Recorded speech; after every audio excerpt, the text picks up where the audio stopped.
très chaud. Et souvent, dans la journée, nous devons nous arrêter pour laisser refroidir les moteurs. Souvent aussi, il faut pousser nos véhicules, le visage dans la poussière.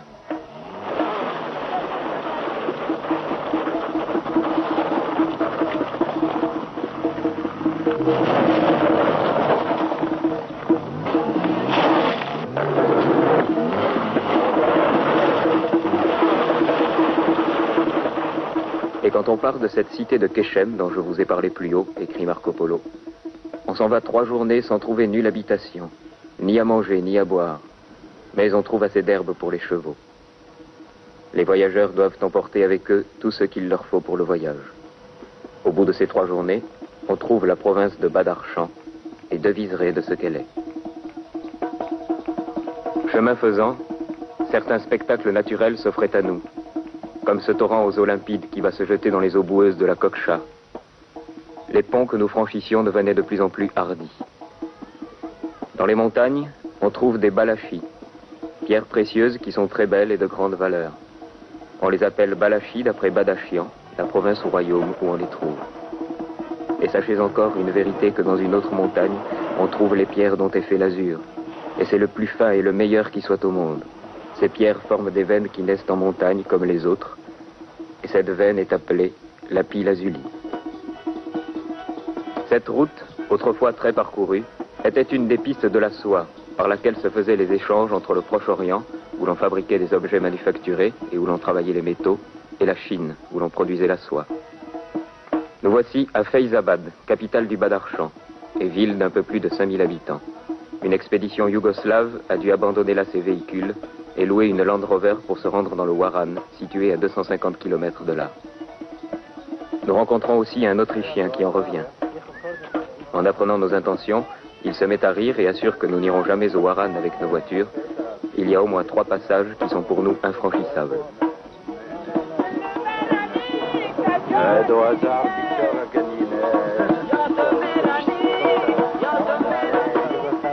Nous négocions avec l'hôtelier pour laisser nos remorques devant son hôtel. Au début, il nous demandait un prix exorbitant, 4000 Afghani, soit 270 nouveaux francs. Et puis peu à peu, nous avons fait baisser le prix jusqu'à 400 Afghani, à la suite d'une vive discussion. Afin d'alléger nos véhicules, nous louons un camion pour transporter les bagages.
Nous quittons le caravansérail où nous avons passé la nuit.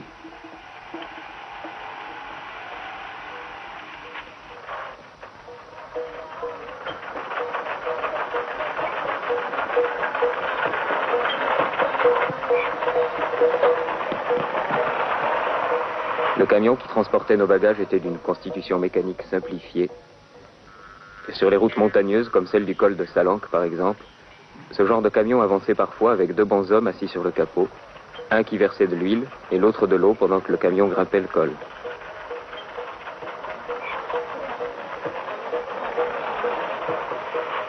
Autre particularité technique assez originale, le système de freinage. Le fils du chauffeur est tout bonnement le frein. Lorsqu'il juge le moment venu, il descend, prend une cale et la met derrière la roue. Hop, et le tour est joué. En principe, le mécanisme est très au point et la manœuvre réussit toujours.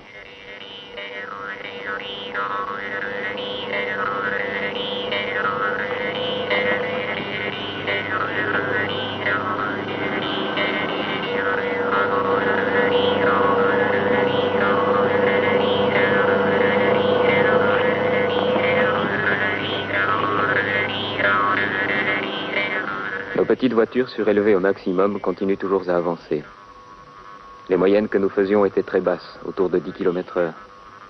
Les gens qui marchaient à pied avec leurs mulets, leurs ânes ou leurs chevaux faisaient plus de chemin que nous dans la journée. Écoutons encore sur ce sujet Marco Polo.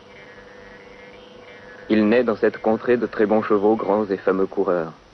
Nul fer ne portent à leurs pieds, bien qu'il y ait de nombreuses pierres dans le pays, et c'est à cause des bons pieds qu'ils ont et des bons sabots. Ils vont dans les montagnes, et toujours sur de mauvaises routes sans broncher, et les hommes galopent dessus sur des pentes de montagne où d'autres animaux ne pourraient galoper, ni n'oseraient essayer.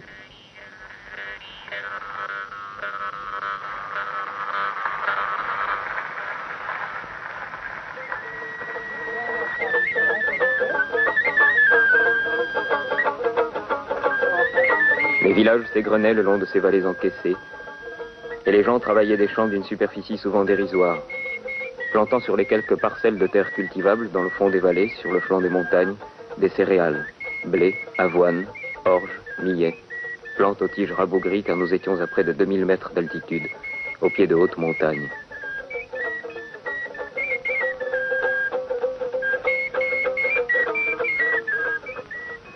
Avant d'arriver dans la vallée du Waran, nous remontons des vallées encaissées, passons dans des gorges étroites, plongeons dans des rivières à l'eau glaciale, franchissons des ponts de branchage jetés çà et là par-dessus des torrents impétueux.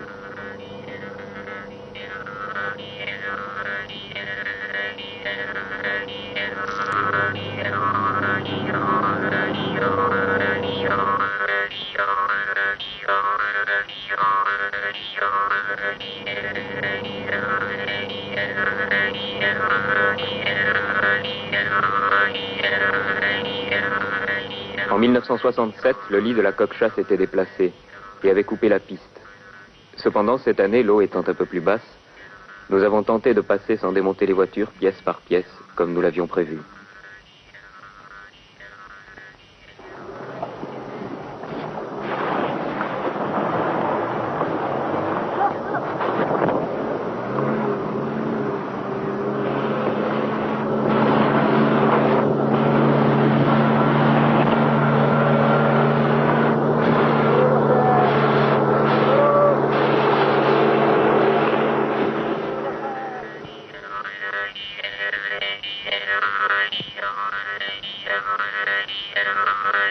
Les entrées de ce royaume sont des passes très étroites, malaisées, abruptes et bien d'autres places fortes, écrit encore Marco Polo.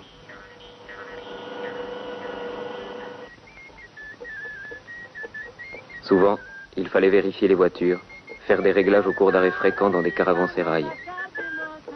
Lorsque nous nous arrêtions, il y avait toujours des gens qui étaient émerveillés de voir une si petite voiture. Nous profitions de ces arrêts pour boire du thé et contempler quelques voyageurs fumant de l'opium dans un narguilé.